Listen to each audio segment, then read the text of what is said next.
नमस्कार। आज का मोटिवेशनल वीडियो है, सफलता कैसे मिलती है।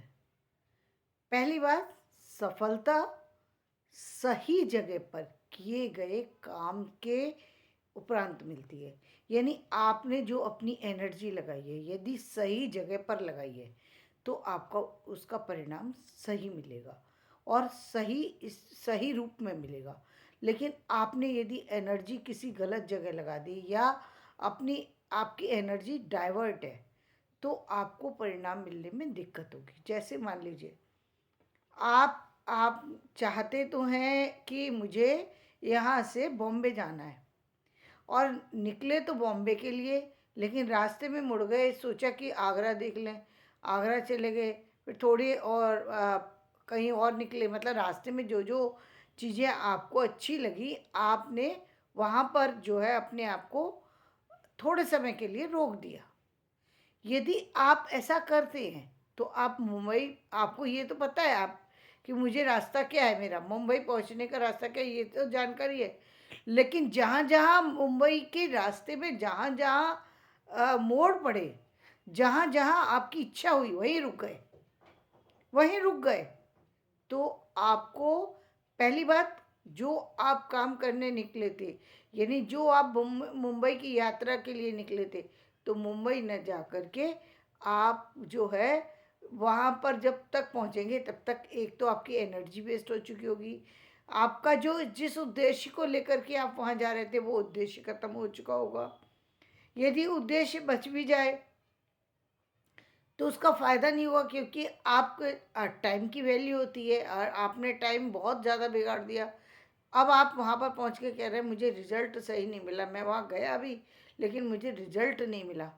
आपको पहुँचना था, मान लीजिए किसी व्यक्ति को संडे को पहुँचना है और वो संडे को ना पहुँच कर के थर्सडे को पहुँच रहा है और संडे को उसका काम था, तो थर्सडे पर पहुंचने को क्या फ़ायदा हुआ? कोई फ़ायदा नहीं हुआ, क्योंकि संडे को बुलाया गया है। इसका मतलब संडे पर आपकी आपके बुलाने का के पीछे कोई ना कोई तो मकसद होगा, या आपका जाने के पीछे कोई सी व्यक्ति से मिलने का कोई रीज़न होगा, या किसी और चीज़ के लिए जा रहे होंगे। मान लीजिए कोई ऐसा सामाजिक समारोह हो सकता है, सांस्कृतिक समारोह हो सकता है, कोई मीटिंग हो सकती है, कॉन्फ्रेंस हो सकती है। आप किसी किसी खास वजह से आप वहाँ जा रहे थे, या चलिए घूमने ही जा रहे थे, लेकिन आपने जब वो दिन निकाला था तब आपने वहाँ के लिए निकाला था। अब आप जा रहे हैं किसी और दिन, पहुँच किसी और दिन रहे हैं अपने, और जब तक आप लौट रहे हैं कह रहे हैं मेरा समय भी बर्बाद हुआ, पैसा भी बर्बाद हुआ, लेकिन मुझे मज़ा नहीं आया।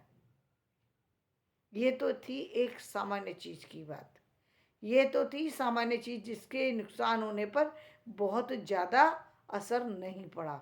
लेकिन मान लीजिए यही यात्रा आपकी किसी कॉन्फ्रेंस के लिए होती, किसी बड़ी मीटिंग के लिए होती, और आप उस कॉन्फ्रेंस में सही समय पे नहीं पहुंच पाते, तो दूसरे लोग जो है वो कॉन्फ्रेंस में जिन्होंने अटेंड की वो तो उसका बेनिफिट ले जाएंगे। अब आप कह रहे हैं फ़ायदा मुझे नहीं पहुंचा।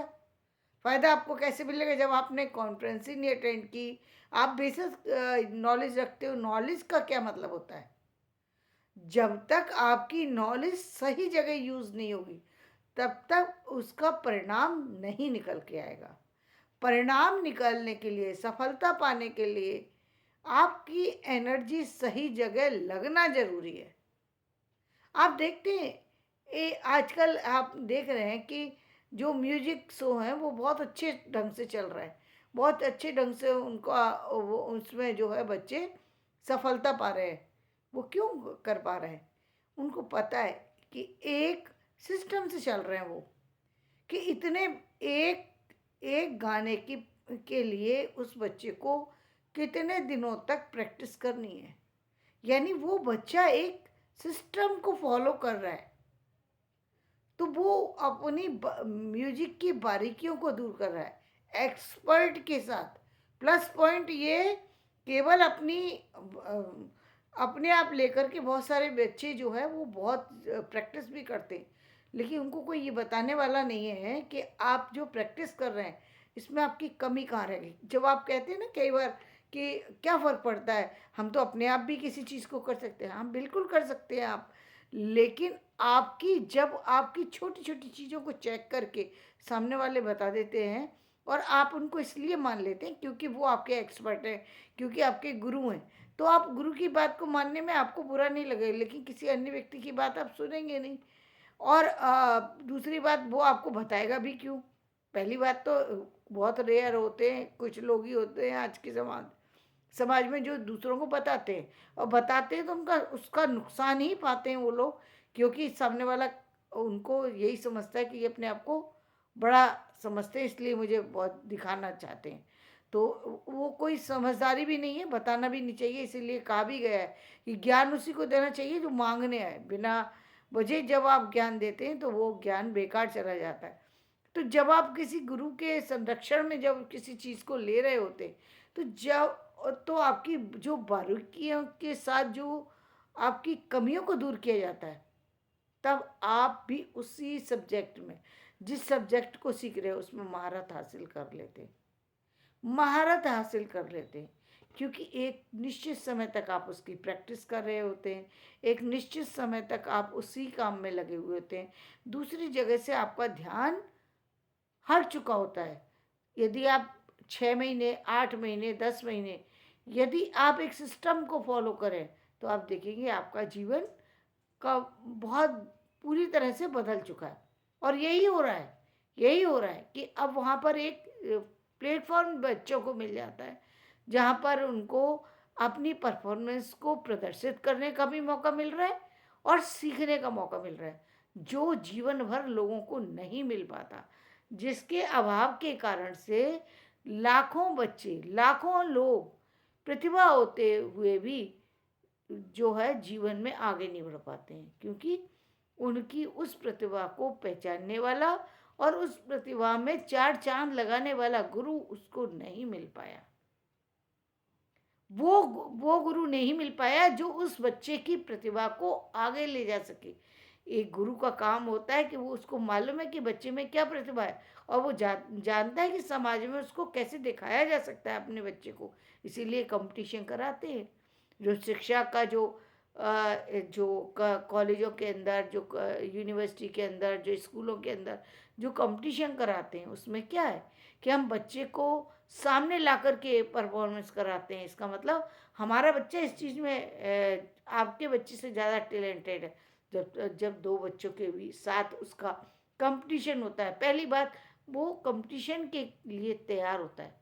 तो ये कंपटीशन के लिए तैयारी करना तो एक एक सामान्य तरीका है किसी बच्चे को आगे लाने का।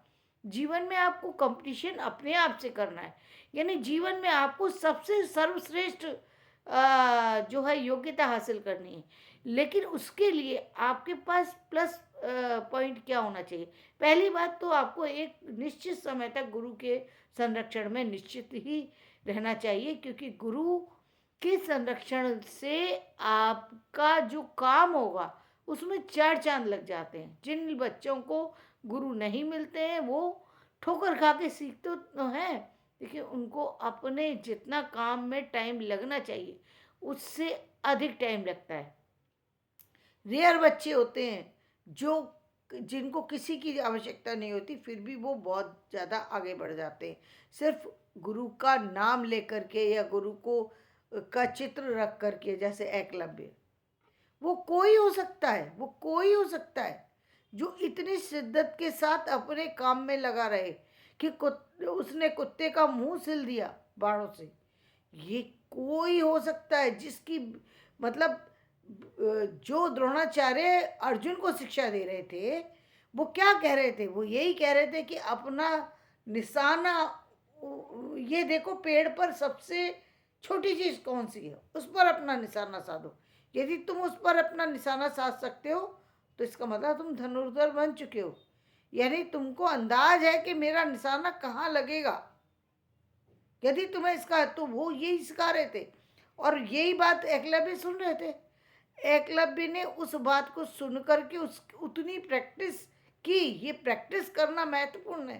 पहली बात तो सुनने को नहीं मिलती ये चीज़ें, कि उनको चाहे चुपके से मिली या कैसे गुरु की वो मिल पाई, और वो उन्होंने उसको सीखा, तभी वो एक यदि देखा जाए तो वो अर्जुन से अधिक बड़े धनुर्धर थे, क्योंकि उन्होंने एक कुत्ते के मुंह को सिल दिया। ये कला, ये बारीकी, ये जो होती, ये दीवानगी आना, दूसरे सही जगह पर मेहनत का लगना, तब आप देखते हैं जब आपकी मेहनत सही जगह पर लगती है तो वो सफलता के जो है उन ऊंचाइयों पर पहुंचती है जिसको कोई छू भी नहीं सकता, क्योंकि आपकी मेहनत सही जगह लगी हुई है। अब आप मेहनत सही जगह नहीं कर रहे हैं, लेकिन एक साथ रिजल्ट पाना चाहते हैं बढ़िया, यानी मेहनत आपकी जो मैं जैसे मैंने बताया कि आपको जो काम करना था, जिस काम के लिए निकले, आपको उस काम को छोड़कर बाकी सारे काम कर लिए। आप निकले थे यात्रा करने मुंबई की, मुंबई छोड़ दी, बाकी सारी जगह की यात्रा करके आ गए। यानी आपको अपना ना तो टाइम की वैल्यू है, ना आपको अपना जीवन का उद्देश्य पता है, आप अस्थिर स्थिति में जी रहे हैं, ना आपका कोई समय नहीं है किसी चीज का। सारी जिंदगी गुरु साथ नहीं चलते हैं, गुरु की बताई हुई शिक्षा साथ चलती है। आपका जीवन साथ चलता है, जिसको किस गुरु ने तराश करके ऐसा बना दिया कि आप चाहें तो भी आप उसको मोड़ नहीं सकते। आज मैं देखती हूँ कि मुझे मेरे पिता से क्या सीखने को मिला। मेरे पिता ने मुझे कभी नहीं कहा कि तुम सुबह 4 बजे उठो, लेकिन जब मैं अपने पिता को बैठा हुआ देखती थी, 4 बजे उठते थे, मैं उनसे पहले उठ के बैठ जाती थी। वो आदत मुझे आज तक लगी। मैंने जो वो आदत अपनाई वो मेरे बच्चों को लगी, मेरे पूरे परिवार को लगी। तो ये आदतें आती हैं परिवार, ये कई बार सिखानी पड़ती हैं, कई बार अपने आप आ जाती हैं। तो जब ये छोटेपन में हम जब इसका अभ्यास कराते हैं तो वो उस आसानी से कोई भी बच्चा आसानी से सीख लेता है। जब बड़ेपन में हम इसी बात को कहते हैं कि बेटा बैठ के पढ़ लो, बच्चा कहता है कि नहीं नहीं मुझे नहीं पढ़ना, मुझे नहीं पढ़ना अभी, तो वो इसीलिए इसीलिए गुरु का, माँ का शिक्षित होना भी बहुत ज़रूरी है, क्योंकि जैसे गुरु होंगे वैसे ही उसकी संतान होगी या बच्चे होंगे। क्योंकि जिन बच्चों को अपने गुरु का सही संरक्षण नहीं मिलता, जिन सही पेरेंट्स की गाइडेंस नहीं मिल पाती, तो उनको जब आगे बढ़ने में काफ़ी मुश्किलों का सामना करना पड़ता है, और काफ़ी समय जो है वो बर्बाद कर देना पड़ता है। जो काफ़ी समय बर्बाद हो जाता है जब एक मैच्योर उम्र में आते हैं, जब उनको बहुत सारे धक्के लग चुके होते हैं, तब उनको एहसास होता है कि हमको ये चीज़ करनी चाहिए थी और ये नहीं करनी चाहिए थी। लेकिन इतने के बावजूद भी जो संभल गया वो तो आगे निकल जाता है, लेकिन जो संभला नहीं, सिर्फ सिर्फ और सिर्फ दोषारोपण करते रहने की स्थिति में पहुंच गए कि मुझे मेरी माँ की वजह से ये नहीं मिला, मुझे मुझे पिता की वजह से ये नहीं मिला, मुझे गुरु की वजह से ये नहीं मिला, मुझे छोटी सिटी की वजह से नहीं मिला, मुझे इस वजह। जो लोग सिर्फ दोषारोपण करते हैं उनके जीवन को तकलीफ़ों का ही सामना करना पड़ता है, जीवन में उनको कुछ नहीं मिलता। जो लोग दोषारोपण की प्रवृत्ति को छोड़ करके अपने आप को सुधारने की स्थिति पे निकल पड़ते हैं, अपने आप को सही करने लग जाते हैं, वही लोग जीवन में सफल हो जाते हैं, और सफलता बहुत अच्छी मिलती है उनको, क्योंकि पूरे पूरे मनोयोग से वो उस कार्य में लग जाते हैं। धन्यवाद। मेरा वीडियो पसंद आए तो इसे लाइक करना, शेयर करना और